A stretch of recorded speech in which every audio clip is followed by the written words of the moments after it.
Welcome to Cause Before Symptom, uncovering the real cabal and spiritual forces that are controlling the world. And now, here is your host, James Carner. Welcome to Cause Before Symptom. I'm your host, James Carner. Today is December 21st, 2025, and tonight's episode is all about warships, oil, and illusions. Why Venezuela will not become World War III. Now, I've been noticing on TikTok, a lot of people are freaking out. Everyone's posturing. China's getting involved, Russia's getting involved, and you guys have to understand the history of Venezuela. You have to understand the history of America. You have to understand the history of China and Russia. And also, you have to understand the history of maritime law, the history of land law, and the reason why America is posturing right now. This is nothing new. We have done this before in the same region, under the same circumstances under Hugo Chavez. So I want to make sure that tonight you guys are not going to freak out thinking that this is going to be the linchpin to start World War III. If World War III was going to be starting, I would be worried, and I would let you guys know. And I do believe that we together will know before World War III will start, just due to history, facts, and data. Because they want World War III, but they can't have it because they don't have the authority right now. They just don't. They want it. They want the chaos. And believe me, the leaders of this world, they don't care if they scorch the earth. They just think they can start over with the help of the fallen angels. But as you guys know, they only got, 10% of all of the real fallen angels, and that's it. So whatever they try to do, they continue to fail miserably. The reason is because when Jesus died and paid for the atonement, Satan was defeated by 90%. He cannot kill people. He cannot change the weather. He can't do dick other than whisper in your ear. And yes, these Satanists, they conjure him up. Okay, and it's not really him. He's not omnipotent, omnipresent, can't be in two places at once. But they do conjure up, fallen angels or demons, and, they get information from them. But from the kingdom of hell, all they can give you is lies. There's no truth in them. So whatever information they get, well, it's really tough to work with. But that's what the Pentagon's all about. They know how to speak fallen angel. Shout out to everybody on the live chat Rumble. Number one warrior is Boots Hafner. Boots stating, hoping everyone is S as all right. And I believe that's a smoke icon. Hello, Pastor James of the Rebel Airwaves and creator of Elite Potion. Hello, listeners. Welcome in. And everyone, please hit the thumbs up button for our host. Thank you. Yes, if I haven't reminded you yet, please hit the thumbs up button, hit the X, then thumbs up, and then live chat. You won't lose your spot, I promise. The more likes I get, the more this channel goes up, meaning in the algorithm. They do not care how many subscribers you have. Number two warrior is Surfer Wife saying, hey, family. Hope everyone had a blessed weekend. Storm coming into California, going to be a doozy. It's funny. I got to tell you, last year, that same storm hit the area of where my gold mine was. And they called it atmospheric rain. And it changed the whole landscape. And yeah, so it did that last year. And then this year it went up north and hit Washington. And now it's going south and it's avoiding my gold mine. So that's interesting because it's going to hit the northern part of California, but not the area where my gold mine is. So got out of that one. But I got to tell you, the last atmospheric rain exposed a bunch of terrain that hasn't been dug up. So, good for me, I guess. I don't know. Number three warrior is Scorpion saying, Assassin Vance 2028. What does that mean? You mean Vance is going to be the next president? I hope you're not saying the other phrase. Or if you're saying he is an assassin, but I wouldn't go any more than that word. Otherwise, you'll have the FBI knocking on your door saying, National security, screw that. Hey, it doesn't matter who's president. We know that it's going to be either stolen from the Orsini clan in New York or the Lee clan in Chicago, one or the other. So who cares? Both are criminals and both work for the same Bank for International Settlements. So it doesn't matter, guys. You're never going to be able to vote in a real person into office. So get out of that mindset. And number 4 warrior is Robert Gertison saying, good to be here and ready to party. Right on, man. All right, guys, let's get into breaking news. Oh, Sheila just arrived. Welcome to Shitty Breaking News with your host, James Carner, offering his shitty opinion. Oh, we're still talking about the Epstein files. I guess 2 lawmakers seek to find Bondi in contempt over the Epstein files. Oh, you're in contempt of court. Well, she didn't really release anything, and they're not going to release anything, and no one's going to get in trouble. So chill out, honey bunnies. U.S. Coast Guard pursues oil tanker linked to Venezuela. No oil is going to go to China. All right. So if you're Chinese, you're not going to get this oil. How about that? Can everyone understand what I'm trying to say here? Venezuela is in the western part of the hemisphere, and China is not going to rule any part of Southern America. And the Trump administration is making that visible.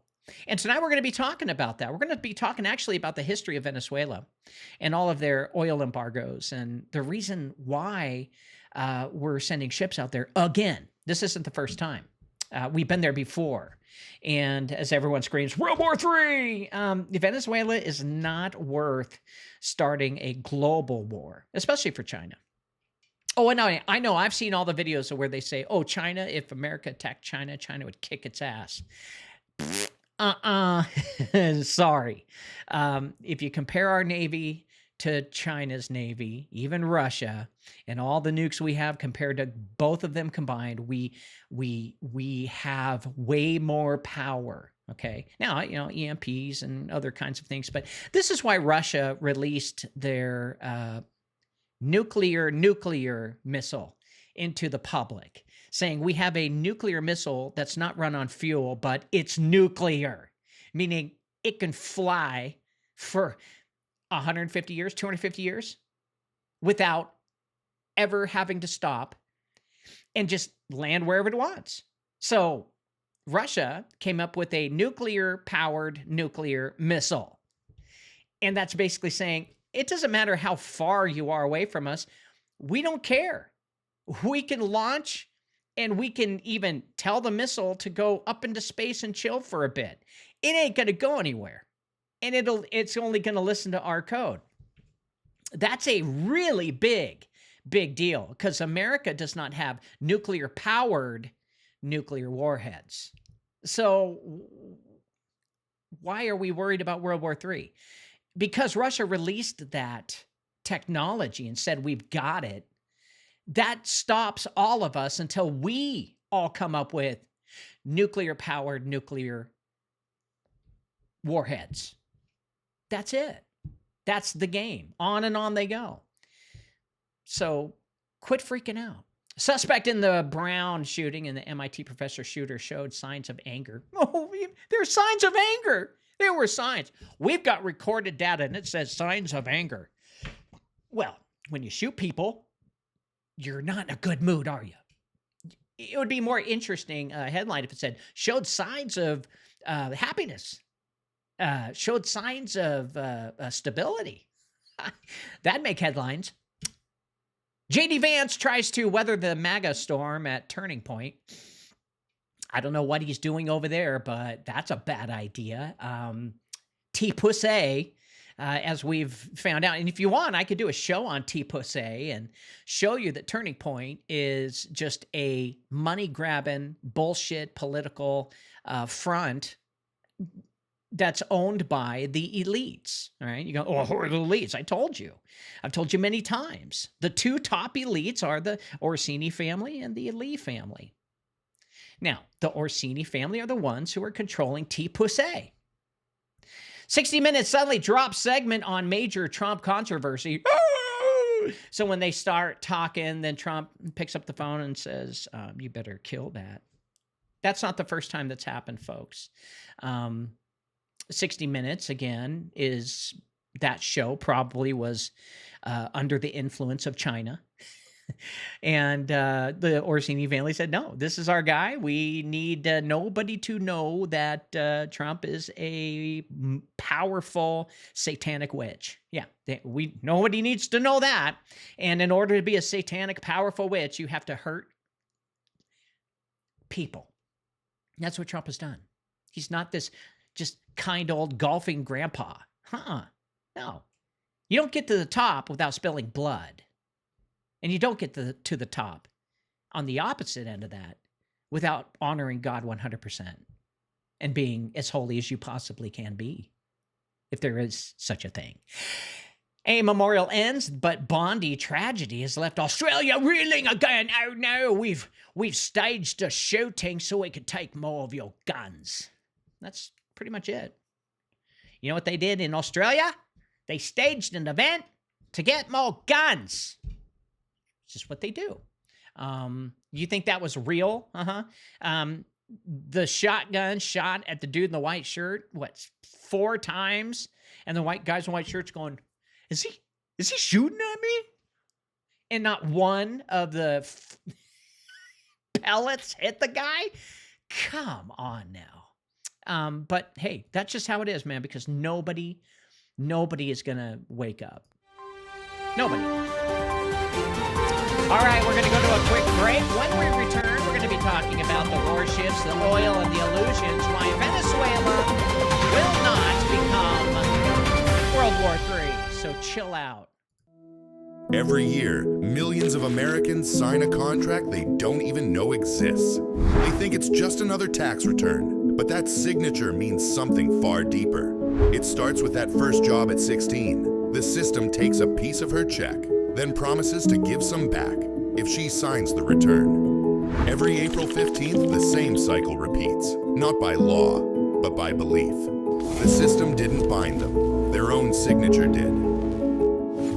Learn the truth at unincorporatedassociations.com. Not by law, but by belief. Yeah, that's what you're doing. Every time you sign up, say, sure, I'll pay you. Then you have to pay them because your signature on there. That's it. Sign up for an unincorporated association to protect your assets. I'm doing this because I do believe in my whole heart that that's the right thing to go, right way to go, and legal. All right, guys, tonight Venezuela is on everyone's mind. Oh my God, we're all going to die. Get your bug bag out and head west or north because it's going to be nuclear apocalypse. No, it's not. I want you guys to stop freaking out about headline news. The world isn't ready right now for World War III. If it was, it would have started when Russia invaded Ukraine. No, it just was an opportunity for the munitions companies to create munitions and send the bill to the Pentagon or Russia's Pentagon. And that's it. It's all about making money. It has nothing to do with, it has nothing to do with freedom. It has nothing to do with sovereignty. It has nothing to do with your belief system because they don't care. All they care about is their bottom line. Which empire has more than the other? It's the Orsini versus Lee family. And one of them is going to win in either in an economic war or an information war or even World War III. But World War III just isn't going to happen because what we're witnessing right now down in Venezuela is rinse, lather, repeat. This isn't anything that's happened before. This isn't headline breaking news. We've been there and surrounded Venezuela before. It's just that the Orsini family are getting a little bit smarter and not letting China slowly get in through, technicality laws. That's what it is.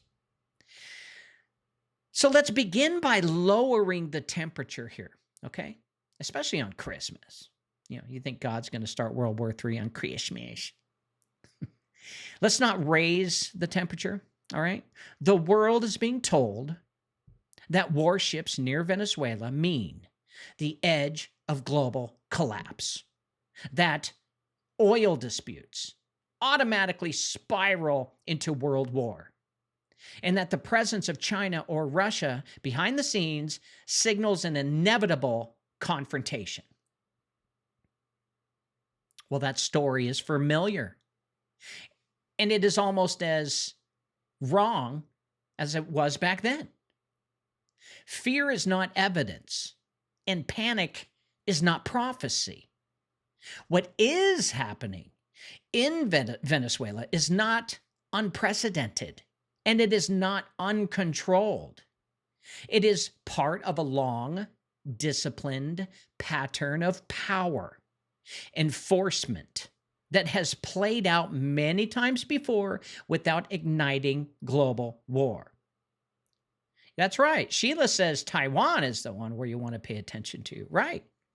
But even not Taiwan, because China's already bypassing semiconductor Taiwan now. They just reverse engineered the chip manufacturing photo iconic. I don't know what you call it, but it's how you actually make the chips, the original chips before you start, etching on the chips. So they didn't have that technology before, but they just reverse engineered it now, and they put their own patent and spin on it so they can legally produce chips. So yeah, Taiwan about 10 years ago, for 10 years, everyone was watching Taiwan because we were all dependent on Taiwan. But now China's like, all right, fine, have Taiwan. We're going to do the chips ourselves. And not only that, but they're going to also create the next photo ion or photon computer chips, where instead of electricity that's being passed through computer chips, it will be light. So right there, unless we take out China, America, because taking out Taiwan ain't going to do dick. It won't. Unless America does what? One, get to the light, the photon computer chips first, get to that first, and then mass produce it, or China's going to win. And China has already built the first assembly line for those chips. The problem they had is they couldn't make the wafers. There's a certain type of a machine that does a certain type of a thing that's not really easy, that they finally reverse engineered and fixed and figured it out. Now they've got it. So there you have it. I hope you guys understand. Computer chips were the threat for the past decade, but China isn't interested in World War III, believe it or not. Not like Britain is. Yeah. The UK, Britain, the Crown, they want World War III because they lost.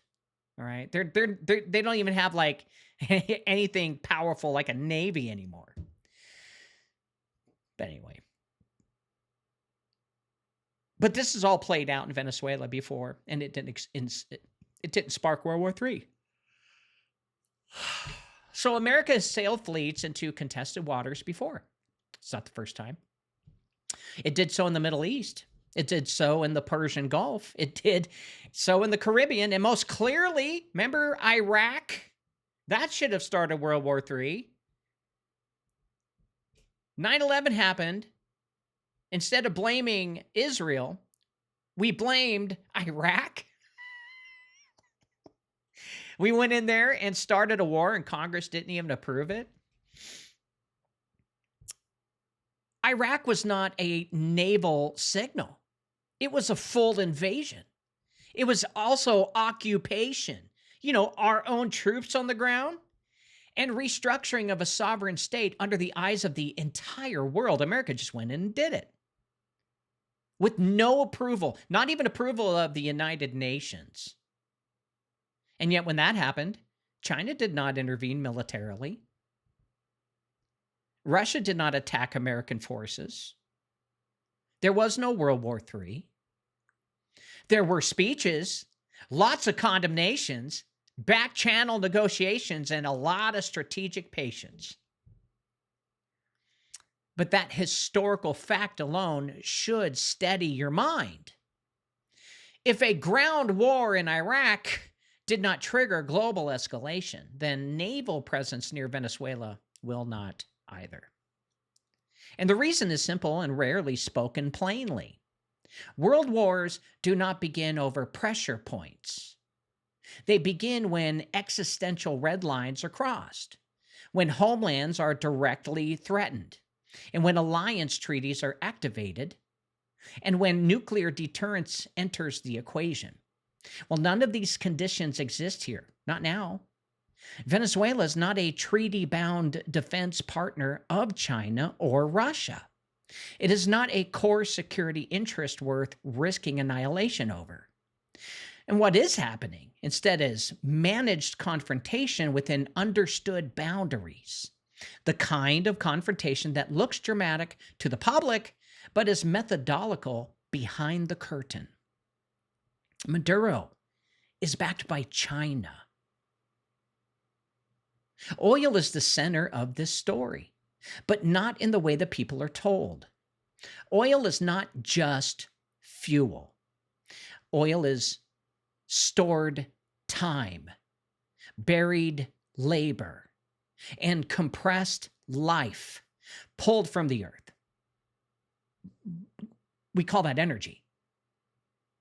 And that is why every empire has treated energy extraction as sacred and strategic. Now, Venezuela sits atop one of the largest oil deposits on the planet. Bigger than Saudi Arabia, bigger than America, bigger than Russia. It's one of.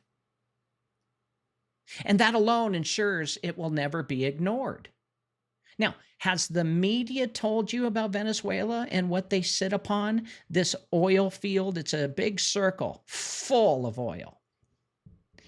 Buried energy, just waiting to get someone to have the signature to own it. So the issue is not Venezuelan politics. That's what they want you to think, right? And that's what usually those who are not too well educated will immediately rush to. It's got to be about politics, it's about democracy. Well, the issue is whether that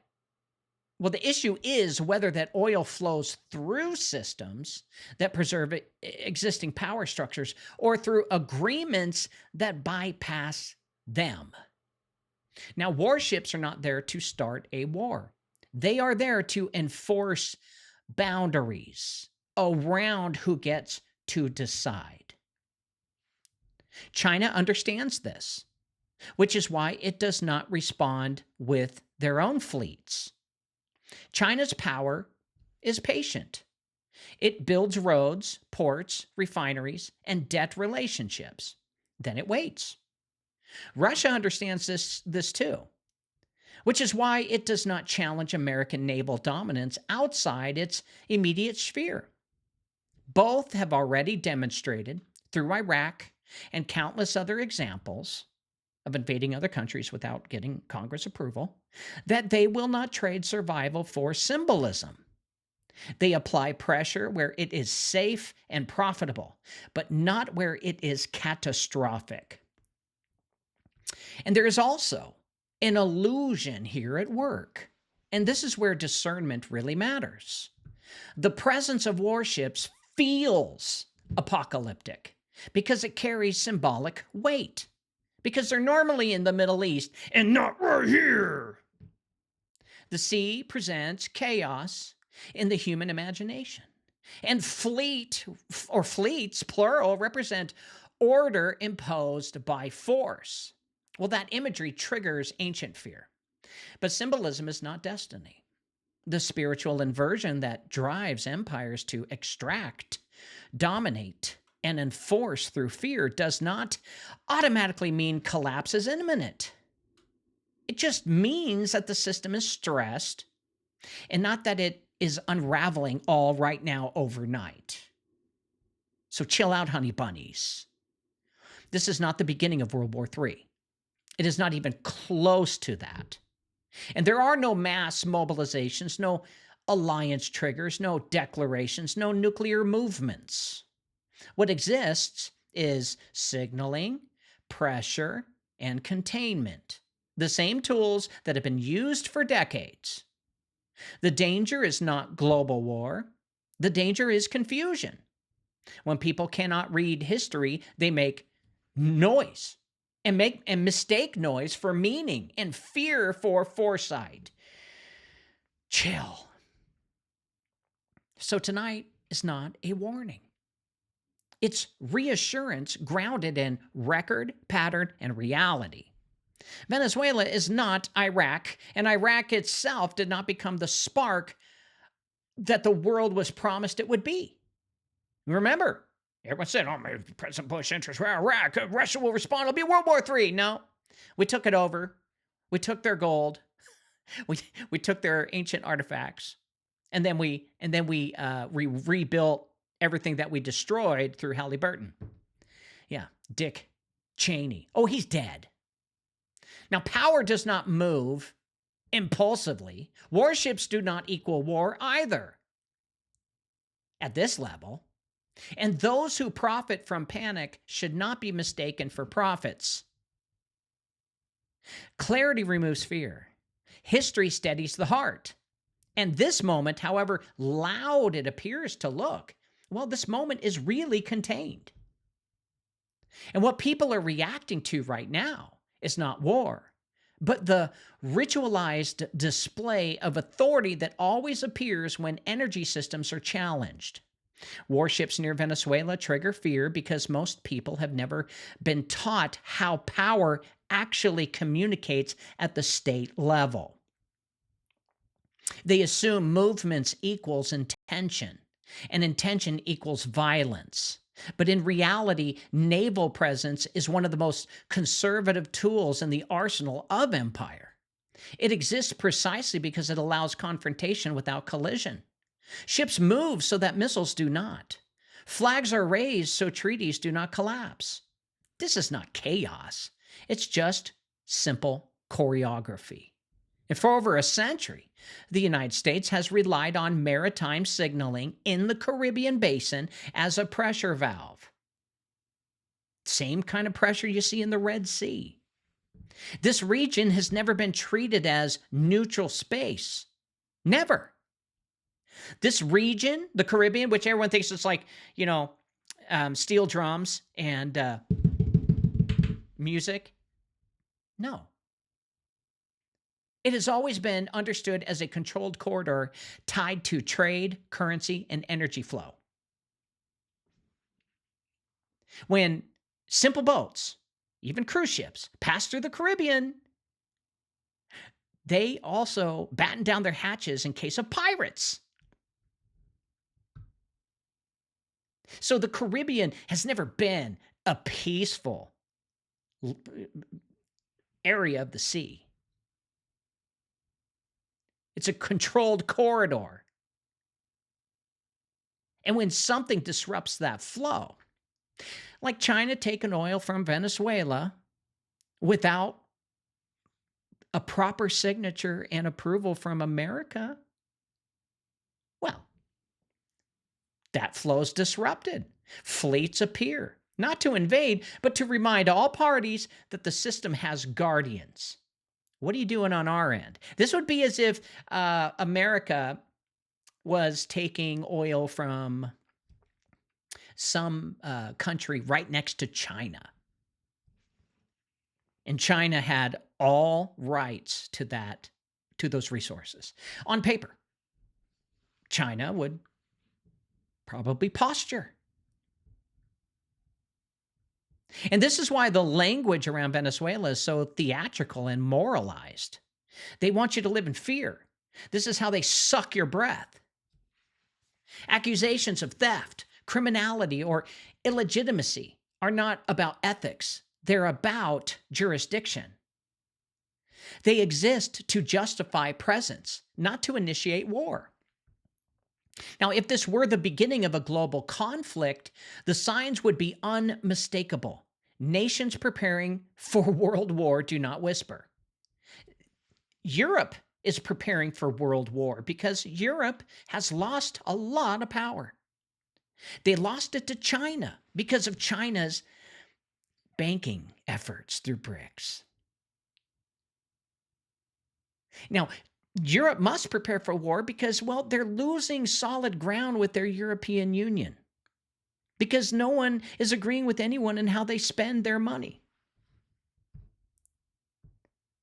So they mobilize industry. They activate alliances. And they shift economies from consumer comfort to production sacrifice, which is exactly happening in Europe, but not in America, not in China, not in Russia. None of that is happening. So there are no emergency laws, no rationing signals, no alliance triggers, no nuclear posture changes. So what exists instead is visibility without mobilization, and pressure without commitment, and rhetoric without irreversible action. And that combination is not escalation. It's just simple restraint. But when you watch the news, you're gonna die. Well, like I said, the more you live in fear, the more you give your exhale to Satan. And you're giving Satan energy to survive. Now, the reason this feels larger than it is comes down to oil. Now, oil is not just a commodity. It is stored time. Remember, compressed life extracted from the earth, the buried labor. And every civilization that has mastered energy has treated oil as sacred, strategic, and non-negotiable. When control over energy is challenged, like China doing a deal with Venezuela saying, we'll build your entire infrastructure, just give us the money and gold in oil. Well, did they get approval from America? No. They kind of went around OPEC. Well, that control over energy is being challenged. And the response always carries symbolic weight: ships, flags, blockades, and sanctions. And it feels apocalyptic because they tap into something ancient in the human psyche: the fear of being cut off from survival itself. That fear is being exploited right now, amplified by media cycles that profit from panic rather than understanding. So what is actually happening is far more disciplined. Venezuela is a pressure point. It's not a battlefield. We have no need of sending troops in there and blowing shit up. The presence of warships is a demand for compliance within an existing order. Meaning, like mobs, if you're going to open up a restaurant in a neighborhood full of mobs, you better pay them 10%, right?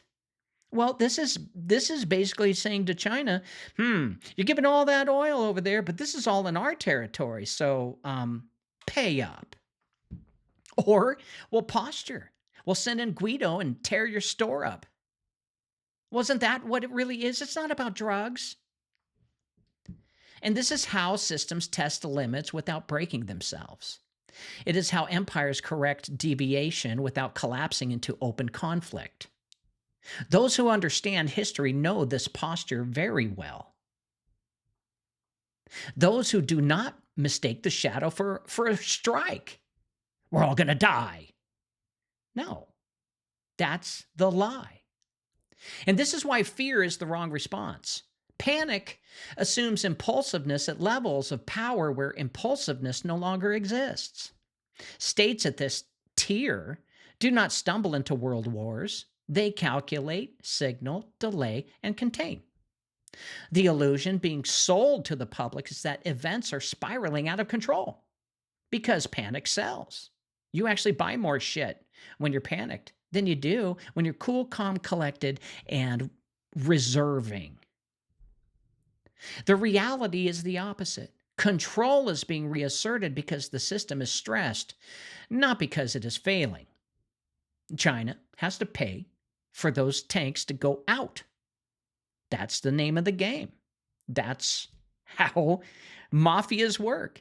And mafias are just a simple cut and paste play from dynasties or empires or countries or corporations. Stop living in the illusion that you don't live in a corrupt environment. Every country, every corporation, they're all corrupt. All of them.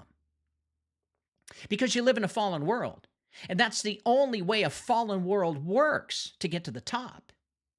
That's where you sell your soul to the devil. So here we stripped away the noise and we reset your perspective here, hopefully. Before Venezuela can be understood, you guys have to unlearn. You have to unlearn the idea that visible power equals imminent war, because it does not. It never has. And until that misunderstanding is removed, every ship, every headline, and every rumor will feel like the end of the world instead of what is actually going on. Just a managed confrontation inside boundaries that have existed for generations. China's got to pay. And what makes the present moment feel overwhelming is the false belief that it is unprecedented. Well, this has never happened ever. We've never sent warships on the Caribbean. Bullshit. It's not. The movement of American naval power in response to resource disputes has occurred repeatedly across modern history, and almost always without expanding into global war. As this pattern stretches back well before the 21st century and follows a predictable logic. When economic order is challenged in a strategic corridor, maritime presence is used as the first and often final response. It's not an act of desperation. It's an act of familiarity. It's actually in the playbook for rules and how the military and the economics through Washington, D.C. must follow. Oh, we need to send the military. All right, check. It's not a panic from Washington, D.C. going, oh my God, China's in Venezuela. We're screwed. We got to stop falling for that. Just like falling for the deception of there's, 10 million Chinese nationals living in America that are waiting for a trigger word to go to war with America. It's not happening. Costs too much money to ship them all of the stuff that they need to fight against the American military. And the Caribbean in particular has long functioned as a controlled basin rather than a neutral sea. Go look at the history of it. And from the early 20th century forward, U.S. warships appeared near Central America, Cuba, Panama, and northern coast of South America, whenever trade routes, energy assets, or currency arrangements were threatened. When someone's siphoning off of your money supply and not giving you a cut. These deployments are rarely led to invasion and almost never led to pure state escalation. They existed to stabilize an order that was already assumed, not to create a new one through force. The audience, you guys, you have to, you've been taught to remember the exceptions, but not the rule. Well, it's my job. Help you guys through this. And even during the Cold War, when ideological tensions were higher and nuclear anxiety was real, naval presence in contested regions did not automatically trigger confrontation between great powers. We even had Top Gun, where we would play games with Russia's fighter jets with American fighter jets. Some would get shot down. You would think that there'd be an act of war. Nothing happened. The United States and the Soviet Union understood something that modern commentary often ignores. Certain theaters are managed precisely to avoid miscalculation. Posture replaces attack. Visibility replaces surprise. And the goal is not victory, just containment. Venezuela fits cleanly into that tradition. And what is absent from the current situation is just as important as what is present. There are no alliance-wide military exercises oriented toward Venezuela. There are no mobilizations in China or Russia suggesting preparation for intervention. And there is no repositioning of strategic deterrent forces. Well, where's all that shit? Where is it? These absences matter more than the ships themselves. Great powers preparing for war do not rely on symbolism alone. They prepare their populations, their economies, and their alliances. None of that is happening. Only Europe is preparing for war because Russia scares the living shit out of them. And this is why history must be read horizontally, not emotionally or vertically. And when power wants war, it moves quietly and prepares deeply. When it wants compliance, it moves loudly and stays visible. The present moment belongs to the second category. The noise is intentional. The visibility is intentional. The lack of follow-through is also intentional. This is controlled friction, not runaway escalation. And understanding this pattern is essential before any specific case, such as Iraq, is examined. Because without this foundation, every new development feels like a cliff edge. With it, the audience can recognize that what appears to be chaos is actually repetition. The same tools are being used in the same ways for the same reasons, and the outcomes have historically been constrained, not catastrophic. So here, we should have restored historical memory. When people remember how often this posture has appeared without leading to world war, well, the illusion of inevitability collapses. Venezuela does not stand alone in history. It sits inside a long sequence of managed confrontations that look dramatic, sound threatening, and yet remain contained. And they don't make that much money to start World War III, to interrupt the entire economic scheme. No. Iraq, that was the moment that exposed the illusion completely, because Iraq was not a signal or a posture. It was a full-blown scale invasion, and it involved ground forces, air campaigns, occupation, regime collapse, and years of direct American control over sovereign territory without the approval of any entity. And if there were ever a moment that should have triggered World War III, it was that one. And yet it did not happen. China did not send fleets. Russia did not attack U.S. forces. There was no alliance-wide military response, no global escalation, no peer-to-peer war. Instead, there were condemnation speeches, diplomatic maneuvering, and quiet recalibration. Yeah, they were pissed. It wasn't dick they could do about it. And the world absorbed the shock and moved on. Not because Iraq was insignificant, but because global powers understand where the real red lines are. And Iraq was just not one of them. So this matters because Venezuela does not even approach that level of confrontation. There is no invasion. There is no occupation. There is no attempt to overthrow the global balance through force. What exists instead is a maritime presence, sanctions, and pressure, all of which fall far below the threshold that would justify existential retaliation. In fact, Israel and Gaza, that should have started World War III, where they were murdering people.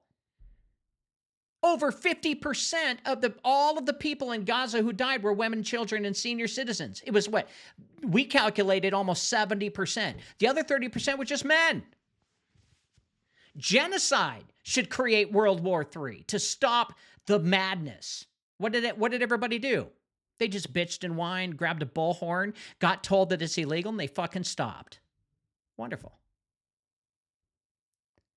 Now, if China and Russia were unwilling to risk annihilation over Iraq, a country invaded, occupied, and reshaped by the United States, there is no rational scenario in which they would do so over Venezuela, where American action remains indirect and deliberately constrained. And the reason Iraq did not trigger a world war is the same reason Venezuela will not. Great powers do not fight each other over secondary states unless their own survival, homeland security, or alliance integrity is directly threatened. Iraq was not tied to Chinese survival or Russian sovereignty. Neither is Venezuela tied to the U.S. dollar and its dependency and its death, inevitable death. Venezuela, if taken by China, will not put a dent in the dollar. And it's not cowardice, it's strategic clarity. As escalation at that level is reserved for moments when the cost of inaction exceeds the cost of destruction. As Venezuela does not meet that criterion for anyone involved. What Iraq proves is something deeply unsettling to fear-based narratives that global power is far more cautious than it appears. Even when rhetoric is loud, the calculus underneath is very cold. States do not drift into war because of outrage or symbolism. They only cross that threshold when they believe there is no alternative. Iraq presented an extreme test case and the system held. Venezuela is far smaller of a test, and the same logic applies. Now we closed the escape hatch for panic, hopefully, and once Iraq is understood properly, but emotionally and structurally, the claim that Venezuela represents the beginning of World War III collapses under its own weight. History has already run the experiment that people are afraid of. The outcome is known. And it was not global war. China and Russia are not restrained because they are incapable of acting. They're restrained because they understand the cost of acting in the wrong theater. Power at this level is not measured by who reacts first, but by who forces the other side to carry the burden of escalation. Venezuela is not a battlefield worth dying for. It's just a negotiation space, and both China and Russia treat it accordingly. Their presence of military response is not silence, it's calculation. And China's strength does not come from confrontation in distant seas either. It comes from time, infrastructure, and compound influence. China builds leverage slowly through ports, refineries, loans, and long-term contracts that outlast headlines and administrations. China, they're business people. They're not war people. And a naval clash with the United States in the Caribbean would destroy decades of strategic advantage for symbolic victory that yields nothing. China would rather lose Venezuela than lose everything they've been fighting for hundreds of years against the Orsini family. And that is why it allows American warships to posture while it continues to accumulate influence quietly elsewhere. Russia operates under a similar but distinct logic. Its military posture is defensive and regional, not global. Russia intervenes forcefully when its borders, its immediate sphere, or its strategic deterrence is threatened. Venezuela does not meet that threshold. Russia's engagement there is political, economic, and symbolic, not operational. In fact, we can actually invade Iran, and they wouldn't do dick because Russia is controlling the northern part of Iran. And if we invade northern Iran, Russia will probably leave and not escalate the matter further. Go find another place to make money. It signals alignment without committing forces, because committing forces would invite consequences for exceeding the value of the territory itself. With Russia being involved in Venezuela, it's not that much money that they're making off of. It's not worth it for them to fight to the death for that freaking oil. And it really is all about discipline born of survival. Russia has never been on the offense. They've always been on the defense. They don't start wars unless they know that this is the only option, and that was what happened in Ukraine, because America was going to give Ukraine nuclear weapons to point at Russia, and Ukraine borders Russia. That can't happen. So they invaded. They had no option. Russia has no interest in expanding because they have hundreds of millions and hundreds of millions of acres of land they don't even use now. They're not interested in expanding, and they're not overpopulated.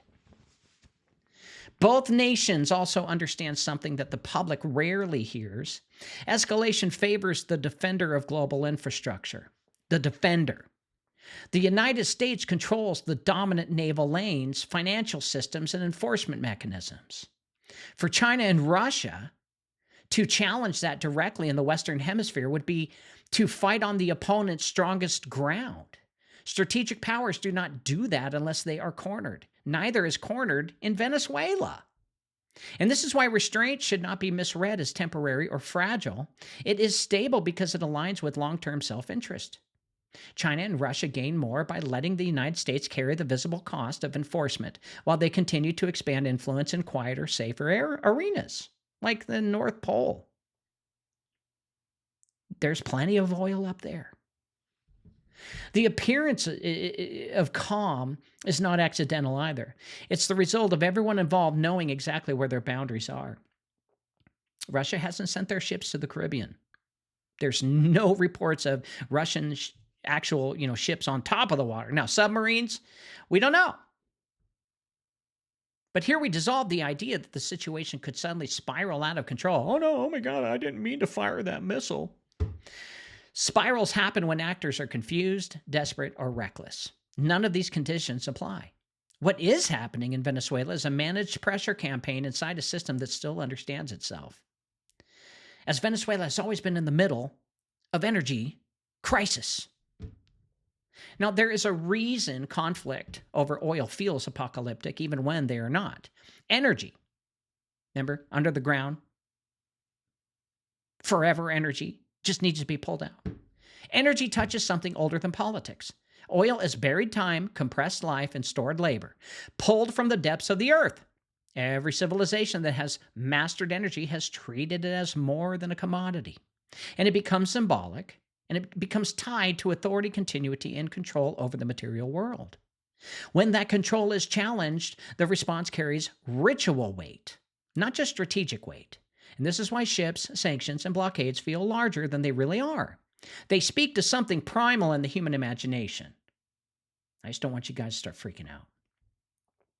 And this is where illusion enters the picture. The fear that people feel is not generated by facts on the ground, but by the way power has always presented itself when enforcing order. The sea represents chaos. Fleets represent imposed order. That symbolism predates modern governments by thousands of years.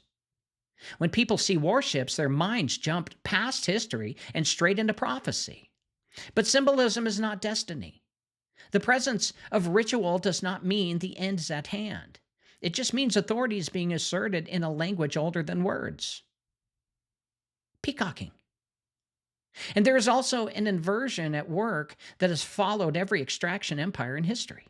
When power is no longer understood as something received from God and exercised with restraint, well, it must be enforced through fear. And that's where America is, because we threw away God, and now we have to enforce the world through fear. And control replaces stewardship, compliance replaces consent, and that posture has appeared in Babylon, Rome, colonial empires, and modern financial systems alike.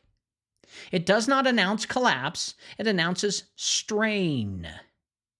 The system tightens its grip, and when it feels pressure, not when it's about to fall apart.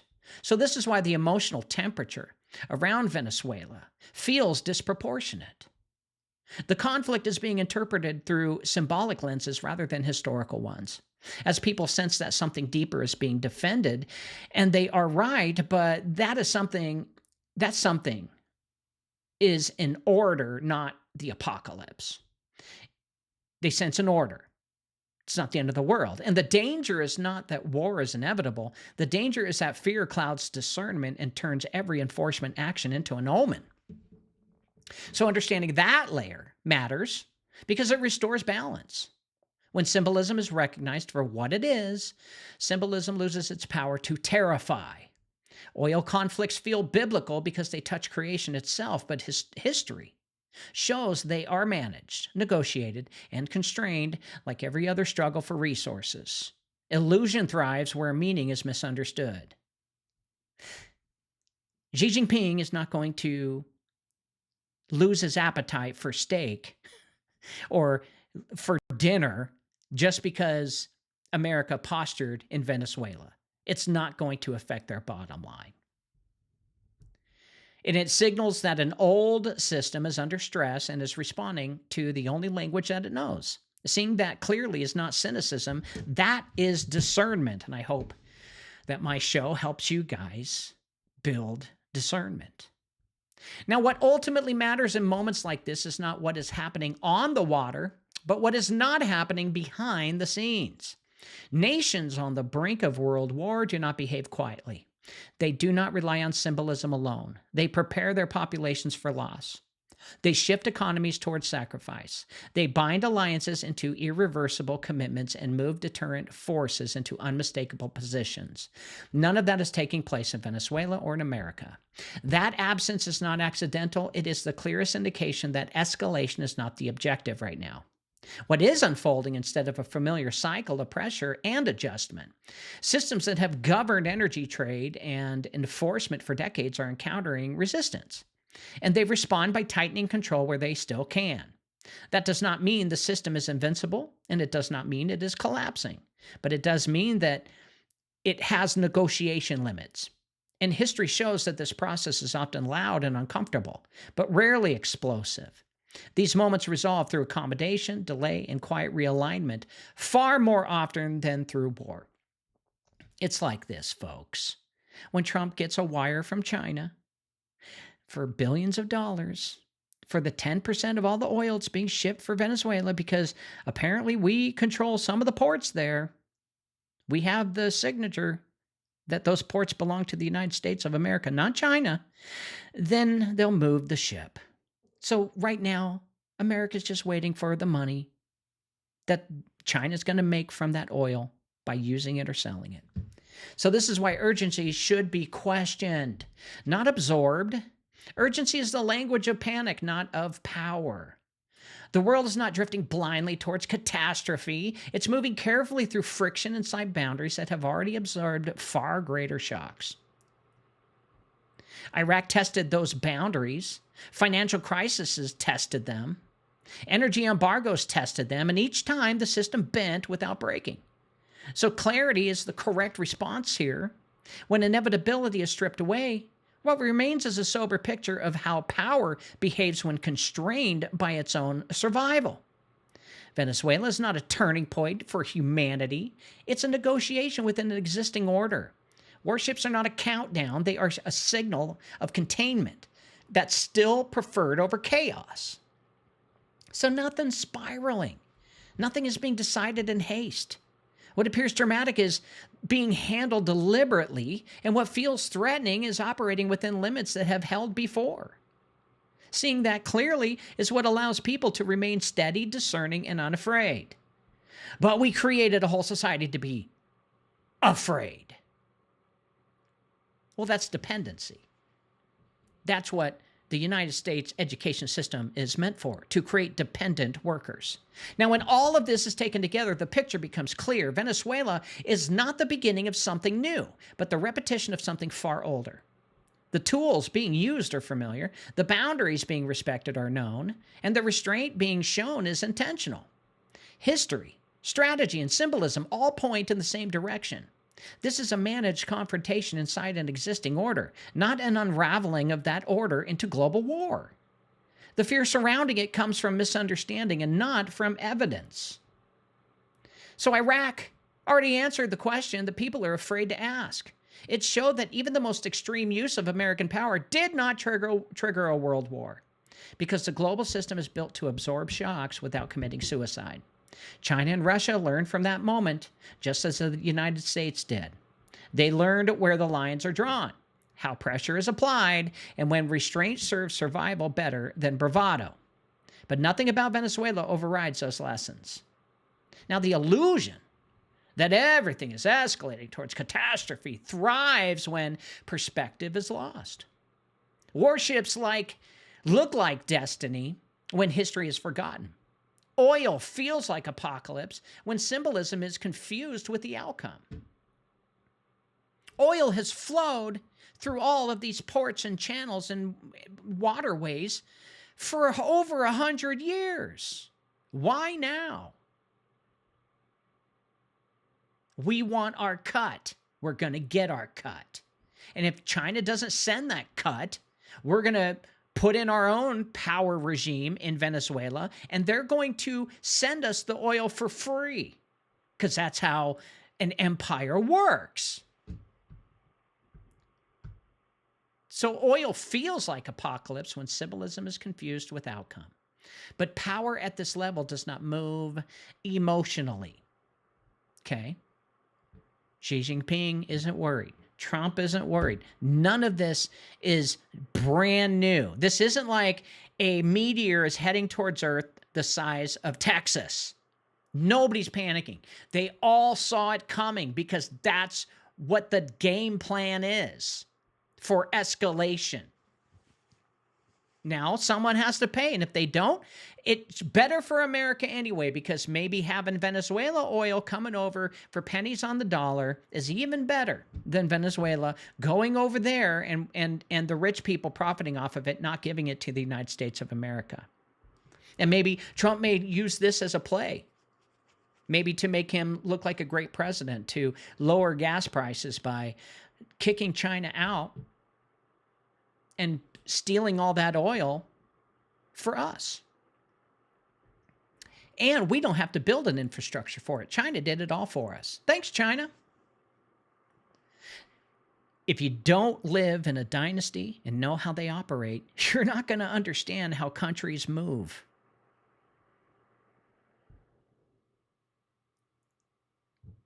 They move deliberately, conservatively, and within limits designed to preserve itself. And that reality may be unsatisfying to those who crave drama. We know a lot of people who crave drama, but it is reassuring to those who seek truth. So this moment does not call for panic. It doesn't call for prophecy or even paralysis, like you see on TikTok, people saying, World War III. No. And the world's not ending. This is a call for discernment. All you're seeing is an adjustment. Systems under strain make noise, but noise is not collapse. What is being enforced now has been enforced before, and it has been enforced without the world burning. Clarity removes clear, history restores calm, and understanding the difference between illusion and reality is what keeps people grounded when others are shouting that the sky is falling.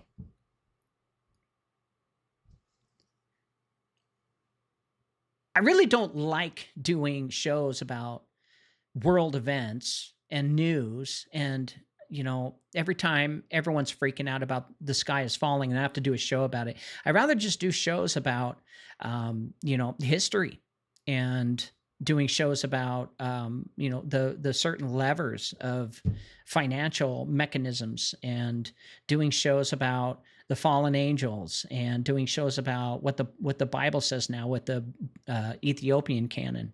I'd rather just focus on all that. I really don't like even doing breaking news when I do my show, but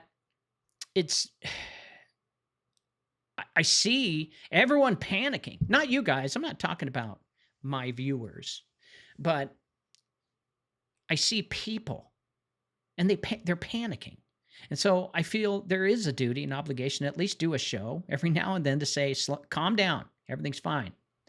We're not entering World War III. Remember, the fallen angels not the fallen angels, because the watchers have been locked up, but Satan and his throne, they still got 120 years left to finalize their kingdom. And we already know what happens. They won't pull the trigger. There won't be a new world order. We will not have to take the mark. None of that's going to happen, because the moment Satan sits in that throne, that's when Jesus comes, and that's what the Ethiopian canon says. But Satan thinks otherwise. I hope that makes sense. The most important thing to take away here from this moment is that ordinary people are not being called to brace for destruction. They are being tested for discernment. And every era has moments where power becomes visible and fear rushes in to fill the silence. Those moments are not invitations to panic. They are opportunities to see more clearly. And when history, strategy, and behavior all point in the same direction, anxiety has no foundation to stand on. Venezuela is not a spark in a powder keg. It's a negotiation occurring in full view, using familiar tools within limits that have already proven durable. Nothing about this situation suggests abandonment of restraint. Nothing indicates loss of control. But what it does reveal is instead how quickly fear spreads when people are disconnected from historical memory and taught to interpret every moment and every movement of power as an omen. Especially when we're all told that we're living in the end of days. Jesus is coming. We're all going to die. You're going to burn in hell. Choose Jesus or die.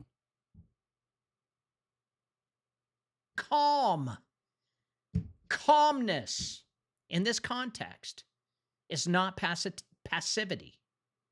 Calm is awareness. It is the refusal to be emotionally drafted into conflicts that are not unfolding the way that they are being sold. The world is not asking for fear right now. It's asking for steadiness. It's asking for people to recognize that loud moments are often the safest moments because real danger does not announce itself with headlines and spectacle. If World War III does happen, they're not going to tell you. Lights will go out. And when they're out for a week, and even the local police don't even know what the hell's going on, you could pretty much bet we're in World War III. But it's not going to all show up all at once where everyone can put the pieces together and say, yep, this is it. It's not how it worked in the past, not how World War I and World War II happened. This is how anxiety loosens its grip. Because loud moments are often the softest moments. And not through denial, but through understanding. When illusion is exposed, it loses its power. And when history is remembered, fear fades. And when people stop confusing visibility with inevitability, they regain their footing. Why did America even enter World War I and World War II? It had nothing to do with any of it. Nothing. Why did it even bother? Well, because they lied to you. They put in a brand new central bank in 1913 and it needed loans. And the people that pay off those loans, the debt, are the American people. America was the next location for the new central bank. The next location, because Europe, they were already broke. The central banks made all the money they could. They control everything in Europe. So they moved to America. And now they own America.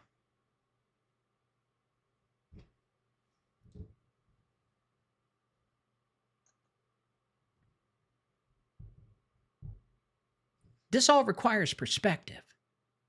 Perspective reveals what this has been all along. This is pressure without collapse. This is signaling without escalation, in a world that remains constrained by its own desire to survive. When America first built their weather weapons, and they started experimenting on other countries, did that start World War III? No. When America set off earthquakes in China, did that start World War III? No. When China finally built their weather machines and set off earthquakes in America, did America go to war with China? No.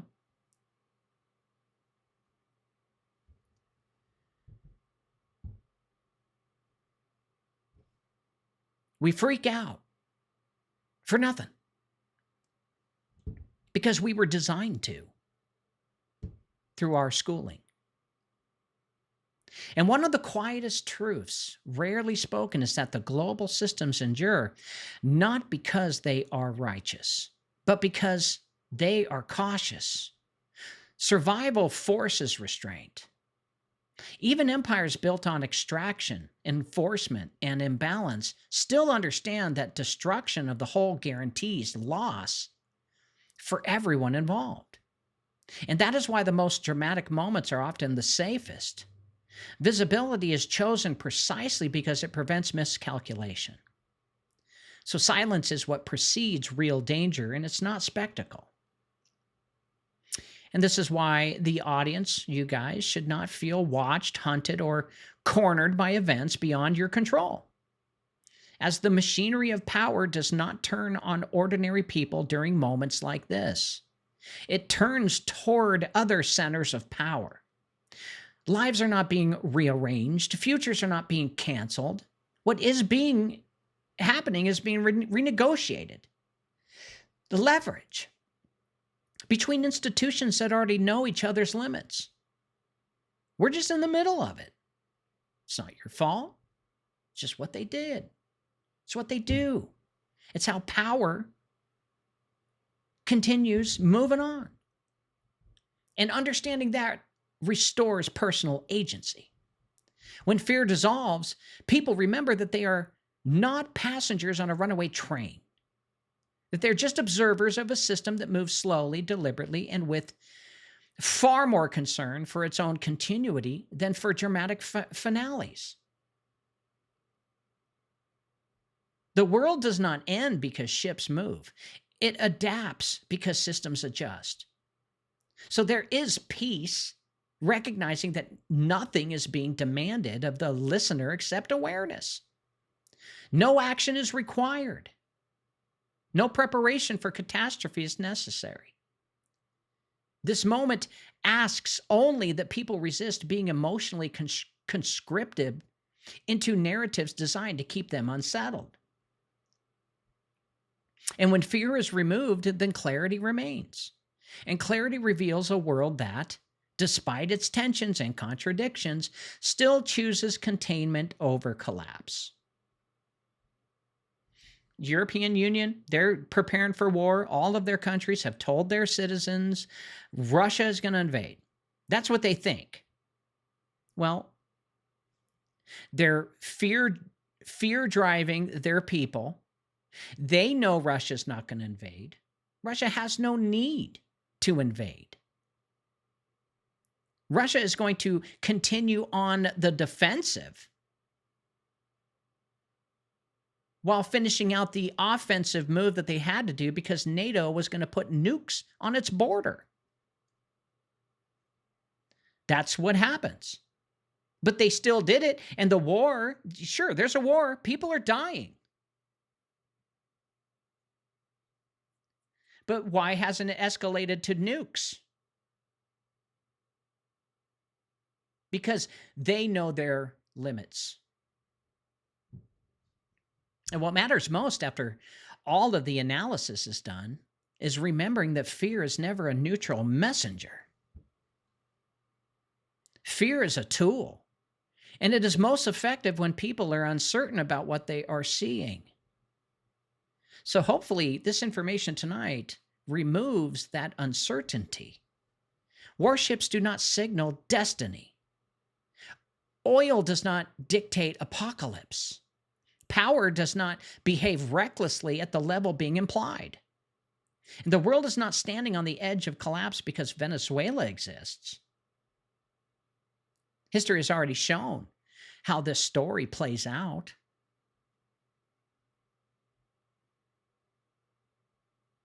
It has. Pressure is applied, limits are tested, adjustments are made. Then the noise fades and life continues. Look at what happened in Rwanda. How many people died? It was full genocide. Did it start world war? Limits are tested, pressure is applied, adjustments are made. Then the noise fades and life continues. I, for one, am glad that I am not in control of a country or corporation when it has those types of decisions to make. No, thank you.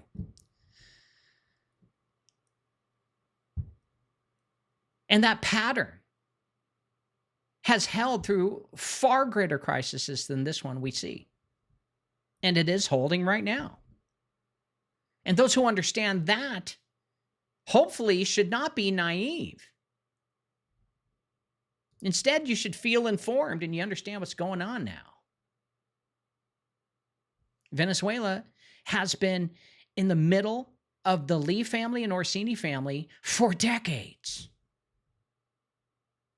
Sometimes Venezuela gives the oil to the Lee family, and the Lee family gets by, gets away with it, makes a couple bucks.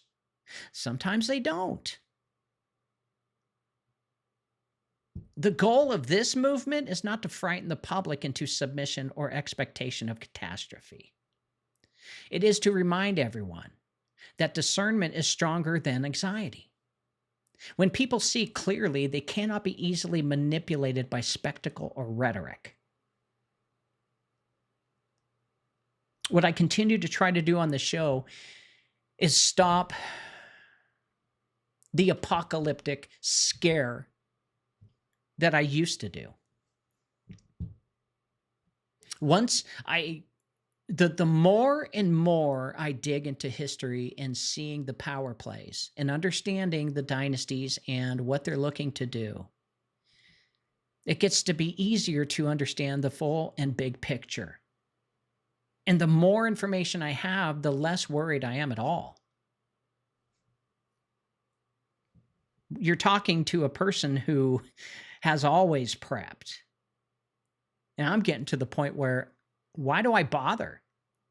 God takes good care of me regardless if I have food stored up for 2 years or not. Because that's what my Bible says and the Ethiopian canon says. Fear not. Worry for nothing. Because when we see that clearly, we cannot be easily manipulated by spectacle or rhetoric either.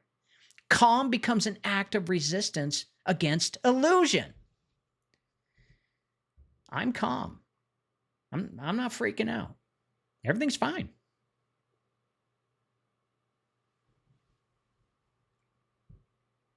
The goal of this movement. What is the real goal? Just adjusting power in an area where most likely the current leader, Maduro, I believe, in Venezuela, is having problems with his own military and people. So whatever the problem is, he is not good at lying to the public and keeping them completely distracted from the fact that they're giving all of their oil to China. Instead, he goes on the defense and defends himself, and he lets the CIA come in because CIA, they want to get control of Venezuela because right now China has control of it. So if you look at it from the Venezuela point of view, the problem is the leadership failed to show the people why having America controlled Venezuela is bad, even though they wouldn't say America controlled or China controlled. But that's really the truth. But he has to figure out how to write a speech good enough to fool his entire people to say everything's fine. So he wasn't good at that. That's not on America. That's not on the Orsinis. That's on China. And America's taken advantage of that. He screwed up. Now we're going to come in and we're going to make some money off of it. That's what's happening. It's nothing to do with World War III.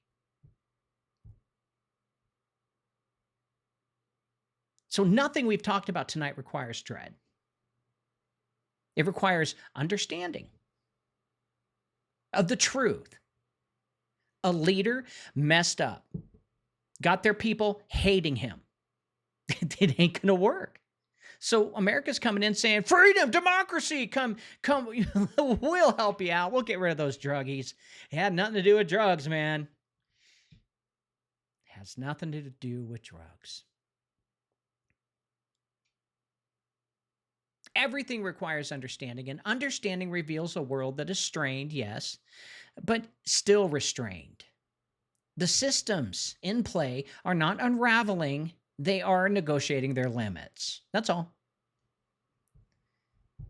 Don't think that the CIA are the only bad boys who go into a country, who infiltrate movements, divide and conquer, and put in their own puppet to control and steer those resources towards America. CIA are not the only ones that do it. Russia does it. China does it. Britain does it. Germany does it. The only one that's been really good at it as of lately, maybe not coming up, but has been the CIA. Because after World War II, we became the good guys. And they've used that lie to send money our way. Now, you don't get a piece of that. That's not how empires work. You're just a useless eater. You're just a peasant.